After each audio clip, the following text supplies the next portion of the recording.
Hello welcome to code school. तो यार thumbnail देख के आप लोग को लग रहा होगा यार भैया ये ऊप्स रोड मैप टाइप का क्या है, और या फिर ऊप्स ही क्या होता है। फिर देखो, अभी तक हम लोगों ने जो भी बात की थी अपने प्रीवियस सेशंस में, हम लोगों ने वहाँ पे क्या समझा था। अभी तक हम लोगों ने वहाँ पे देखा था, हम लोगों ने एरेज के बारे में समझा था, है ना। हम लोगों ने स्ट्रिंग्स के बारे में समझा था, डेटा टाइप्स, ना data types, if else conditions, है ना, कुछ ये सब हमने समझा था। तो देखो होता क्या है, किसी भी प्रोग्रामिंग लैंग्वेज की अगर आप बात करो तो उसके दो पार्ट्स होते हैं। अगर हम सी को अभी छोड़ दें, सी का मैं नहीं मान रहा हूँ अभी, अगर हम सी को छोड़ दें तो जैसे जावा हो गई, सी प्लस प्लस हो गई, पाइथन हो गई, तो इनके दो पार्ट्स होते हैं। हमने दो पार्ट्स में पढ़ते हैं। पहले पार्ट में क्या आती है, सारी टेक्निक्स, जैसे आपके एरेज हो गए, स्ट्रिंग्स हो गए, डेटा टाइप्स हो गए, ऑपरेटर्स हो गए, इफ एल्स कंडीशंस आ गई। और दूसरे टाइप में क्या आता है, दूसरे टाइप में हमारा आता है कुछ ये ऊप्स। आपने बहुत जगह सुना होगा कि ऊप्स आता है, आपने ये लैंग्वेज पढ़ी है, ऊप्स आता है आपको, इसका ऊप्स आता है, जावा का ऊप्स आता है, सी प्लस का आता है। तो यार ऊप्स इतना हमें सुनने में क्यों आता है, इतना ज़रूरी क्यों है। देखो क्या होता है कि अगर हमें किसी भी लैंग्वेज में अगर हमें प्रॉब्लम सॉल्विंग करनी है, तो जितना अभी तक हम लोगों ने पढ़ा है, जितना पार्ट भी हम लोगों ने अभी पढ़ा है, वो उतना सफिशिएंट है प्रॉब्लम सॉल्विंग के लिए, उतना पार्ट सफिशिएंट है। कुछ और एक्स्ट्रा टिप्स एंड ट्रिक्स होती हैं, वो तो हम धीरे धीरे पढ़ते रहेंगे, क्योंकि यार लैंग्वेज छोटी नहीं होती, लैंग्वेज बहुत बड़ी होती है। मैं या फिर आपको कोई भी और पूरी लैंग्वेज तभी नहीं पढ़ा सकता। अगर वो आपको ये कहता है कि मैं आपको पूरी लैंग्वेज सिखा दूंगा, तो यार झूठ बोल रहा है वो। अगर इस कोर्स में मैं पूरी लैंग्वेज आपको पढ़ाऊंगा तो ये कोर्स कम से कम 1.5-2 साल लंबा हो जाएगा, है ना। और वो वैलिड भी नहीं यार, वो ज़रूरी भी नहीं है पूरी लैंग्वेज को ही पढ़ना। हम लोग उतना पढ़ते हैं जितना हम लोग को बेस बनाने के लिए ज़रूरी होता है। अब आगे जाकर बहुत सी चीज़ें होंगी, जैसे बिग इंटीजर आएगा और मल्टीपल चीज़ें आएंगी जो कि हम धीरे धीरे पढ़ेंगे, लेकिन वो आपको अभी बहुत ज़्यादा ज़रूरी नहीं है। आप लोग इससे सारी प्रॉब्लम सॉल्व कर सकते हो, है ना। तो हम लोग ऊप्स क्यों पढ़ें। देखो बात क्या होता है, कोई भी लैंग्वेज हम सिर्फ प्रॉब्लम सॉल्विंग के लिए नहीं पढ़ते हैं, हम लोग को उसमें डेवलपमेंट करना होता है। जब भी हम आगे प्रोजेक्ट बनाएंगे, अगर हम रियल लाइफ प्रॉब्लम्स में उतरेंगे, तो हमें कोई प्रोडक्ट डेवलप करना होगा। प्रोडक्ट डेवलप करना होगा तो यार उसमें हम ये सारी टेक्निक्स तो यूज़ हो ही रही होंगी, लेकिन उसमें बहुत सी अदर टेक्निक्स यूज़ होती हैं। जैसे उसमें पैकेजेस यूज़ हो जाते हैं, उसमें इंटरफेस यूज़ होते हैं, क्लास यूज़ होती है, ऑब्जेक्ट्स वगैरह वगैरह वगैरह। अब ये सब आप लोग कैसे पढ़ोगे। तो ये सब कुछ हम लोग पढ़ते हैं ऊप्स के अंडर में, है ना। ये सब कुछ हम लोग पढ़ते हैं ऊप्स के अंडर में। तो अभी तक हम लोग ने पार्ट 1 में क्या क्या देख लिया था, एक बार हम उसका रिवीजन कर लेते हैं। और पार्ट 2 में हमें जब ऊप्स पढ़ना है, तो ऊप्स के लिए पहले और कुछ चीज़ें आनी चाहिए, वो चीज़ें देखेंगे कि वो चीज़ें क्या होती हैं। तो आज मैं यही बताऊंगा कि हम लोग को क्या क्या आना चाहिए ऊप्स से पहले पढ़ने के लिए, है ना। तो लेकिन बात करते हैं अभी तक हम लोग ने क्या क्या पढ़ लिया था, ये सब आना आपको ज़रूरी है, इसके बिना आप लोग आगे नहीं बढ़ सकते किसी भी लैंग्वेज में, ठीक है। सबसे पहले हम लोगों ने क्या पढ़ा था, हम लोगों ने वेरिएबल्स देखे थे, डेटा टाइप्स देखे थे, बिल्कुल ठीक। प्रिंटिंग स्टेटमेंट्स देखे थे, है ना, system dot out dot print L N, है ना, और dot print dot int F, ये मैंने सब कुछ यहाँ पे आपको बताया था। हम लोगों ने कंडीशनल स्टेटमेंट्स देखे थे। कंडीशनल में क्या क्या था हम लोग के पास, कंडीशनल में देखो हम लोगों ने क्या क्या पढ़ा था। हमने पढ़ा था इफ एल्स, है ना। फिर हमने स्विच केस देखा था, स्विच केस देखा था, है ना। ये सब हम लोग ना कंडीशनल में पढ़े थे। और इसी से पहले हम लोग ने बीच में यहाँ कहीं पे ऑपरेटर से पढ़े थे, है ना। बहुत सारे ऑपरेटर्स थे हमारे पास। ऑपरेटर प्रेसिडेंस हम लोग ने देखा था, ऑपरेटर एसोसिएटिविटी देखा था, उस पर एक प्रॉब्लम सॉल्विंग सेशन भी रखा था, है ना। या तो आपको मैंने बहुत सारी प्रॉब्लम्स कराई थी उसमें, एक टोकनाइजेशन वाला कॉन्सेप्ट भी वहाँ पे पढ़ा था। तो ये सब अगर आप लोगों ने नहीं पढ़ा, ये सब बहुत ज़रूरी है। अगर नहीं पढ़ा है तो यहाँ ऊपर कहीं पे वो मैं लिंक दे दूंगा, आप लोग वहाँ से प्लेलिस्ट पर जा सकते हो और सारी चीज़ें पढ़ लेना, वो बहुत ज़रूरी चीज़ें, है ना। और फिर हम लोग ने लूपिंग स्टेटमेंट्स देखे थे। अब लूपिंग स्टेटमेंट हम लोगों ने क्या क्या पढ़ा था, देखो सबसे पहले हम लोगों ने कौन सा लूप पढ़ा था, सबसे पहले हम लोगों ने देखा था फॉर लूप। फिर हम लोगों ने देखा था वाइल लूप,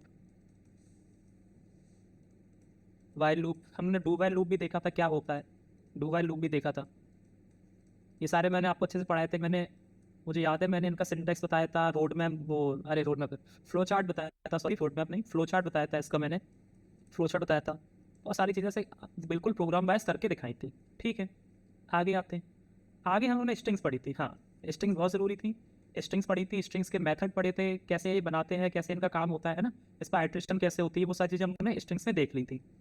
फिर ये देखो, ये बहुत इंपॉर्टेंट सेशन था, ये बहुत ही ज़्यादा इंपॉर्टेंट सेशन था। अगर किसी ने नहीं देखा तो प्लीज़ इसे तो जाके देख लेना, क्योंकि ना बहुत से लोग जावा में स्ट्रिंग्स तो पढ़ लेते हैं, लेकिन उन्हें ये नहीं पता स्ट्रिंग इम्यूटेबिलिटी क्या होता है। स्ट्रिंग इम्यूटेबिलिटी क्या होता है, हीप में स्ट्रिंग कैसे स्टोर होती है, स्ट्रिंग पूल एरिया में स्ट्रिंग कैसे स्टोर होती है ना, पीछे ऑब्जेक्ट्स कैसे बन रहे होते हैं। तो ये यार बहुत ज़रूरी है, ये पढ़ लेना, ये हम लोगों ने बहुत अच्छे से डिस्कस किया था। उसके बाद हम लोगों ने देखा था एरेज, है ना। एरेज में हम लोगों ने बहुत बड़ा एक कुछ ज़्यादा डिस्कशन कर लिया था, लेकिन वो ज़रूरी भी था करना, हमें कोई फंसा नहीं सकता है एरे में। तो हम लोगों ने क्या क्या पढ़ा था, एरे पढ़ा था, 2D एरेज पढ़ा था, 2D एरेज के एडवांटेज देखे थे, है ना, फिर उसके डिसएडवांटेज भी देखे थे। अब इसके डिसएडवांटेज जो हमने देखे थे उन्हें दूर करने के लिए कौन सा दूसरा स्ट्रक्चर, डेटा स्ट्रक्चर लाया गया, वो था अपना जैक्ड एरे। जिन लोगों ने वीडियो अच्छे से देखे हैं उन सबको समझ में आ रहा होगा कि मैं किस बारे में बात कर रहा हूँ। जैक्ड एरे मैंने अच्छे से पढ़ा था, है ना, क्या था ये, मल्टी लेवल एरे टाइप का कुछ कॉन्सेप्ट था ना, एरे ऑफ एरेज कुछ इस तरह से, है ना, ये बहुत ज़रूरी था, ये भी इंपॉर्टेंट था। जैक्ड एरे के बाद हम लोगों ने पढ़ा एरे एलिमेंट असाइनमेंट क्या होता है, फिर एरे वेरिएबल असाइनमेंट क्या होता है ना, एरे वेरिएबल असाइनमेंट क्या होता है। फिर हम लोग ने ये इन्हीं एरेज पे प्रॉब्लम सॉल्विंग सेशन में किया था, जहाँ पर मैंने 3 प्रॉब्लम्स आपको कराई थी, है ना। उन 3 में जो लास्ट प्रॉब्लम थी वो बहुत इंपॉर्टेंट थी। उससे मैंने आपको बताया था कि कितने ऑब्जेक्ट्स आपके क्रिएट होते हैं, कि किस तरह से ऑब्जेक्ट क्रिएट होते हैं, है ना, वो बताया था। और वहाँ पे मैंने आपको गार्बेज कलेक्शन का एक थोड़ा सा आइडिया दिया था, ठीक है ना। गार्बेज कलेक्शन की बात हम आगे करेंगे, लेकिन मैंने आपको वहाँ पे एक बेसिक सा एक आपको फील दिलाई थी कि गार्बेज कलेक्शन आखिर होता क्या है। बताया था ना कि अनडिफरेंस ऑब्जेक्ट जो थे वो क्लीन हो जाते हैं, है ना, कुछ इस तरह का। और यहीं पे बीच हमने एक एक्टिविटी भी की थी अभी तक, एक हमने अपना कैलकुलेटर वाला प्रोग्राम किया था, आई होप आपको याद होगा, है ना। तो यार इतनी सारी चीज़ें अभी तक हम लोग पढ़ चुके हैं पार्ट 1 में। अब हमें क्या पढ़ देव अब हम पढ़ेंगे ओप्स। क्या पढ़ेंगे? ओप्स। लेकिन ओप्स पढ़ने के लिए हम लोग डायरेक्ट उसे स्टार्ट नहीं कर सकते, हमें पहले कुछ चीज़ें पढ़नी पड़ेंगी। मैंने बहुत जगह देखा है कि डायरेक्ट ये सब पढ़ा के ओप्स स्टार्ट कर देते हैं। अब ऐसे ओप्स अगर स्टार्ट कर दोगे ना तो पढ़ तो लोगे आप, पढ़ तो आप कैसे भी लोगे, लेकिन फील नहीं आएगी। मुझे आप फील दिला देंगे कि जब आप जावा में डेवलपमेंट करो ना तो आपको मज़ा आए, है ना, आप खेलो जावा के साथ। तो देखो क्या क्या पढ़ना है। सबसे पहले हम देखेंगे जावा सोर्स फाइल स्ट्रक्चर क्या होता है ना। अभी सिर्फ देख लो, मैं सब इन्हें डिटेल में पढ़ाऊंगा। जावा सोर्स फाइल स्ट्रक्चर क्या होता है, इंपोर्ट स्टेटमेंट कैसे काम करता है। आपने देखा होगा प्रोग्राम में सबसे ऊपर हम लोग एक इंपोर्ट की लाइन लिखी है, आती है ना, किस कुछ इस तरह से। देखो कैसे, इंपोर्ट जावा डॉट यूटिल लिखा होता है ना, कहीं कहीं पर फिर डॉट के बाद स्टार बना होता है, कुछ इस तरह की एक लाइन लिखी होती है। इस लाइन का बहुत अच्छे से पोस्टमार्टम करेंगे, क्या होता है क्या नहीं होता है सब समझेंगे, है ना। फिर स्टैटिक इंपोर्ट क्या होता है, स्टैटिक इंपोर्ट क्या होता है, इंपोर्ट और स्टैटिक इंपोर्ट में क्या डिफरेंस है वो देखेंगे।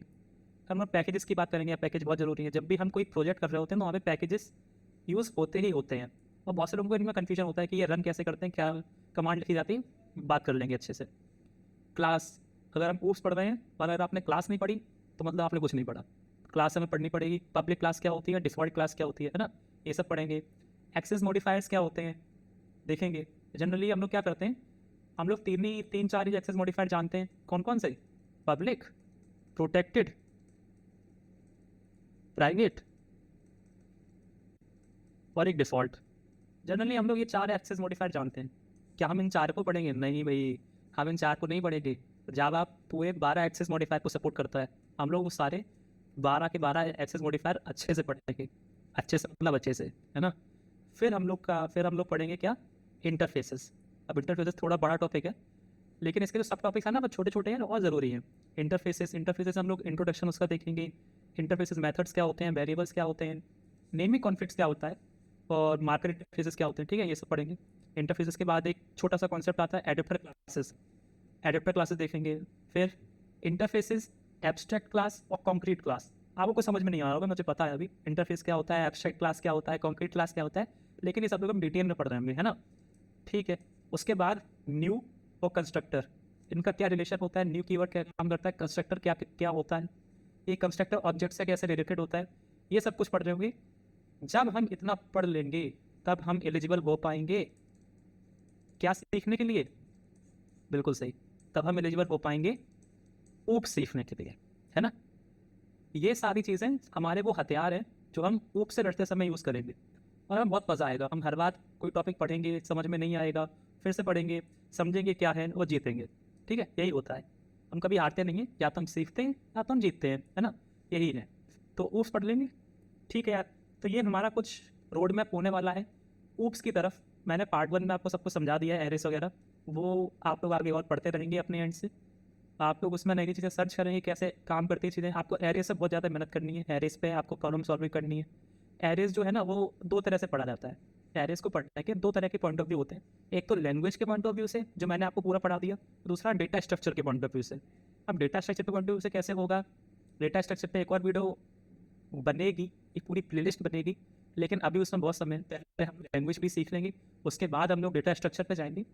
आपको अपने एंड से एरेस पर थोड़ी मेहनत करनी है, वो पढ़ते रहना है, ताकि आपका पीछे का जो कॉन्सेप्ट है ना वो आप लोग बोलो ना वो कंप्लीट होता रहे, है ना। उसके बाद हम लोग उस पे आएंगे, ये सारी चीज़ें हम लोग पढ़ेंगे। अब मिलते हैं हम लोग अपने नेक्स्ट वीडियो में, वहाँ पे हम लोग शुरुआत करेंगे ऊप से, जावा सोर्स फाइल स्ट्रक्चर सीखेंगे क्या होता है।